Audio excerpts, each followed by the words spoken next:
It's 4 a.m. We're pulling in, so I'm up. This is called dedication. It should be like the tip of that, peninsula or whatever. But once we get a little bit further in, we should see where Titanic docked. Berth 44. Then it's back to bed.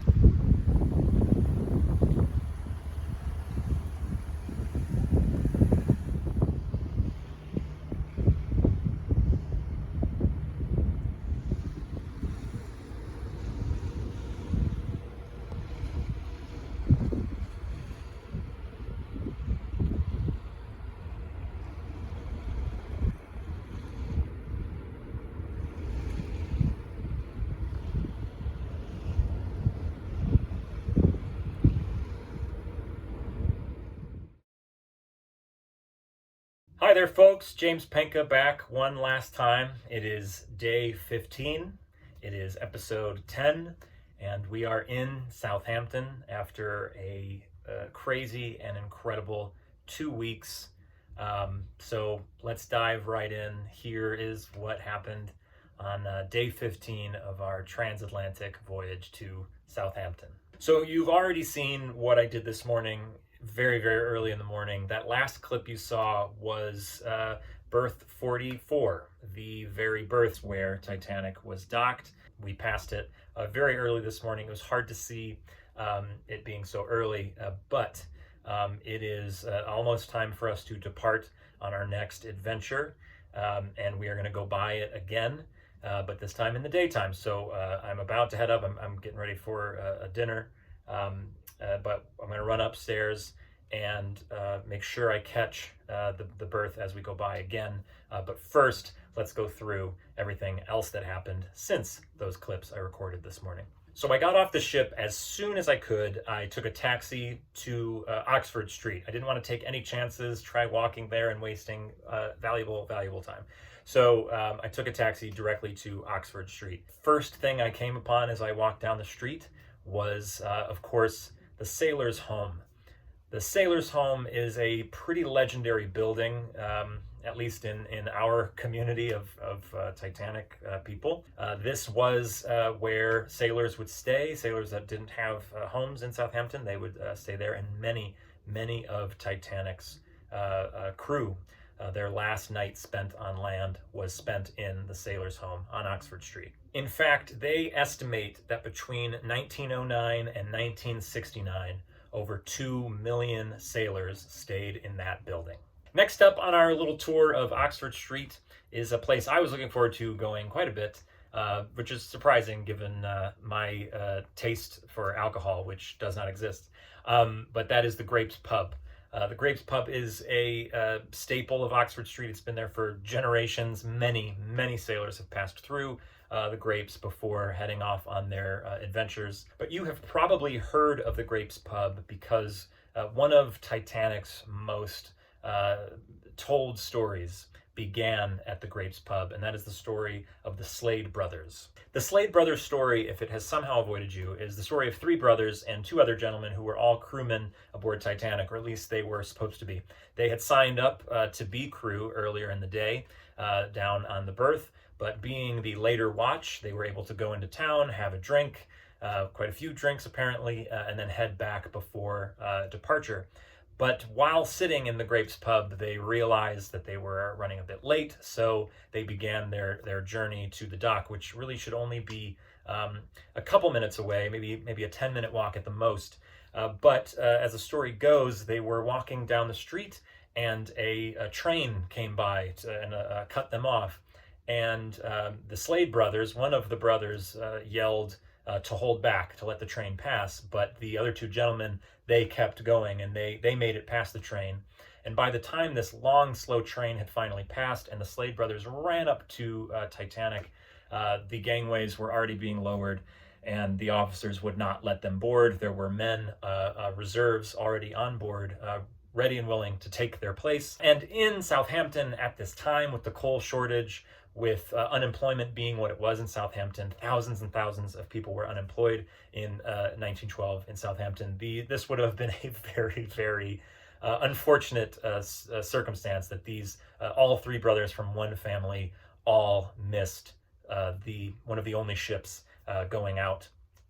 So they, I imagine, went home and wallowed a little bit. Perhaps they went back to the Grapes pub and had a couple more drinks. Who knows? But the Grapes pub is where that story began. So to see the Grapes was quite fun. I did go in it later, but more on that in a second. At the end of Oxford Street is a casino, which obviously used to be a train station.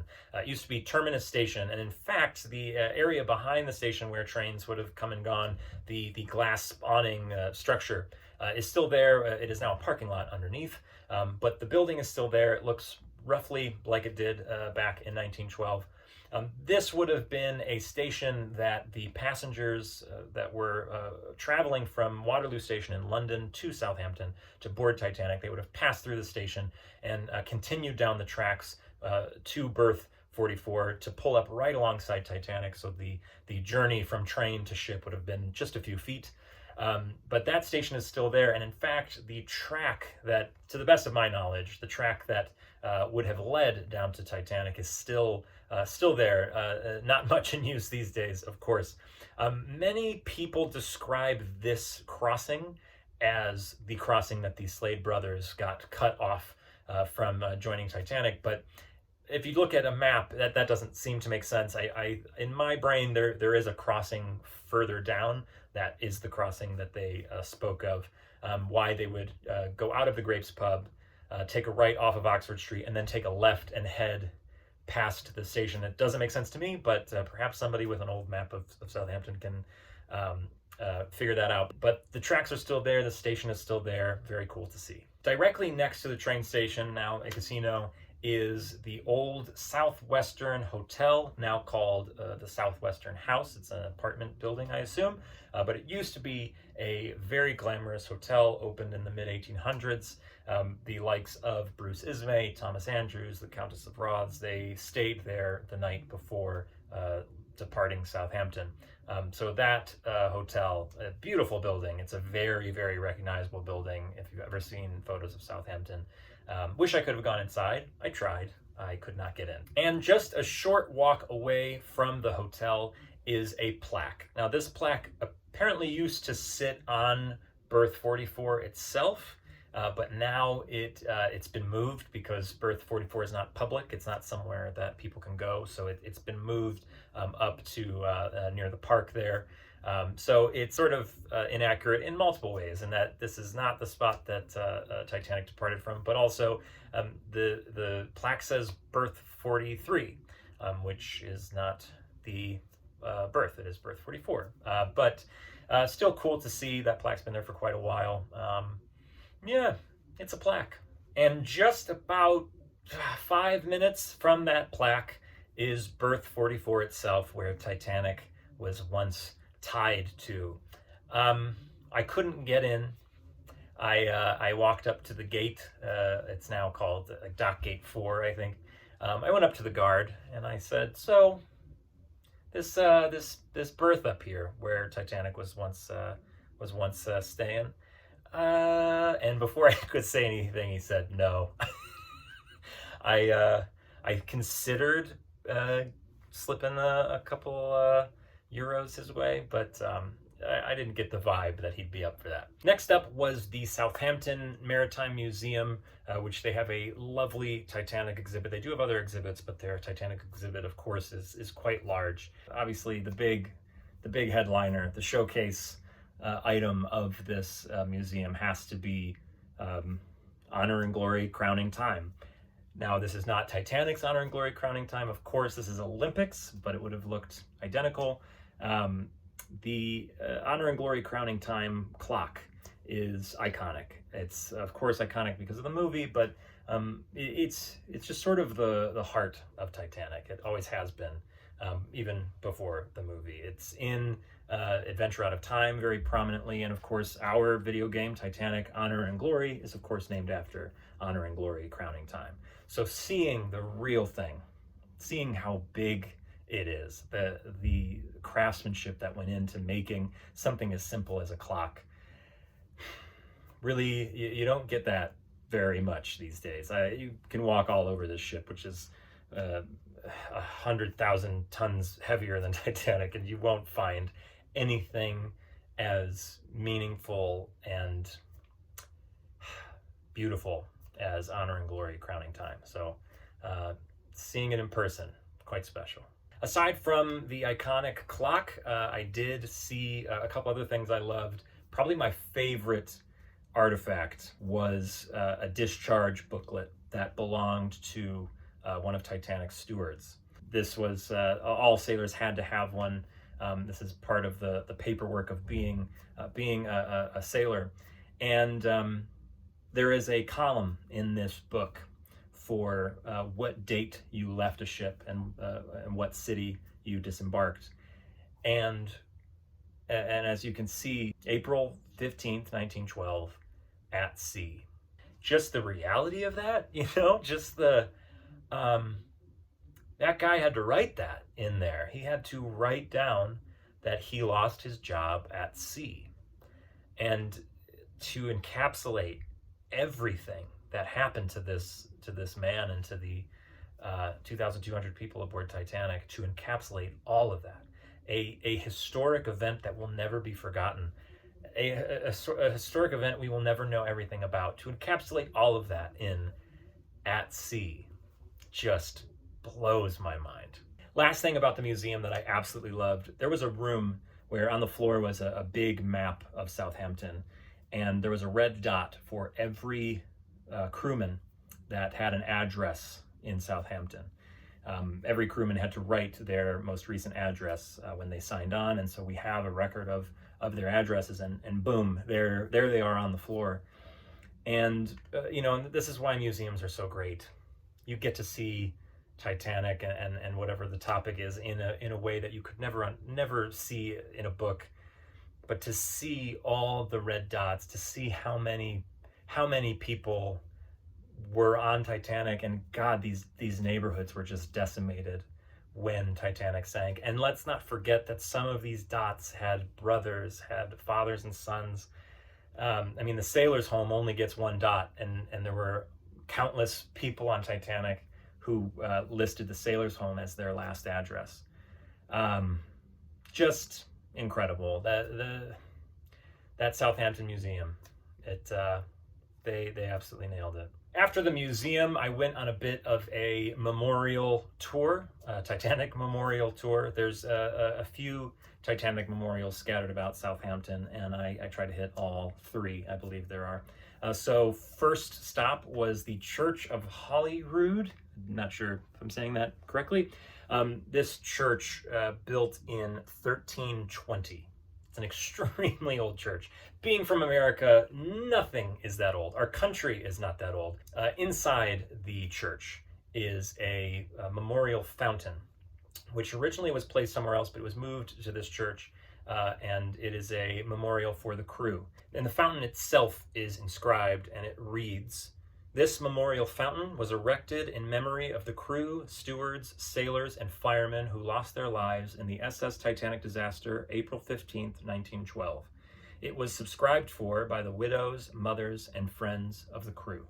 And of course, I visited the Musicians Memorial, which is right across the street from the Engineers Memorial. The Engineers Memorial has got to be the most beautiful Titanic memorial out there. It's quite large, maybe the biggest memorial, I'm not sure. But it's in this beautiful park. It's very peaceful, definitely worth the visit. With my sightseeing out of the way and about an hour to kill before I had to board the ship, I knew I had just enough time to do something that I have had planned for quite a while. When I booked this gig and I saw Southampton was a port on the itinerary, and not just any port, but like a port from which we would begin our next voyage, I instantly knew what I was going to do once I had an hour left in my day.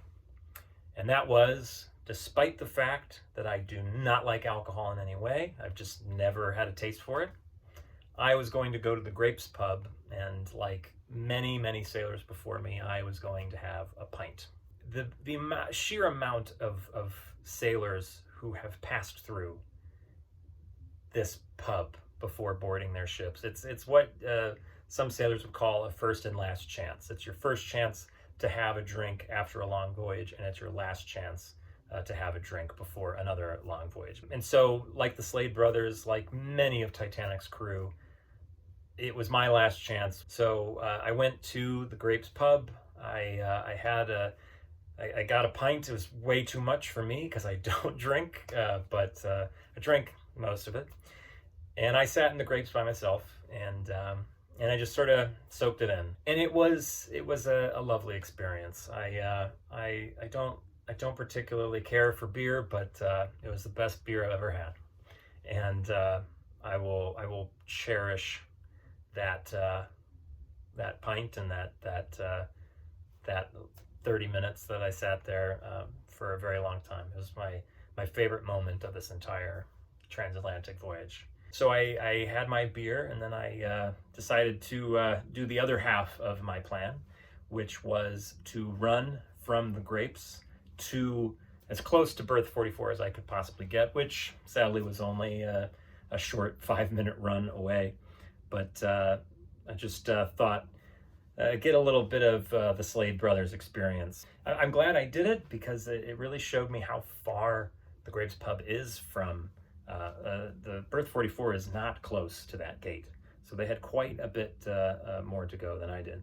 And lastly, I walked back to the ship, boarded, and now I'm about to head up and see the actual berth go by off the port side.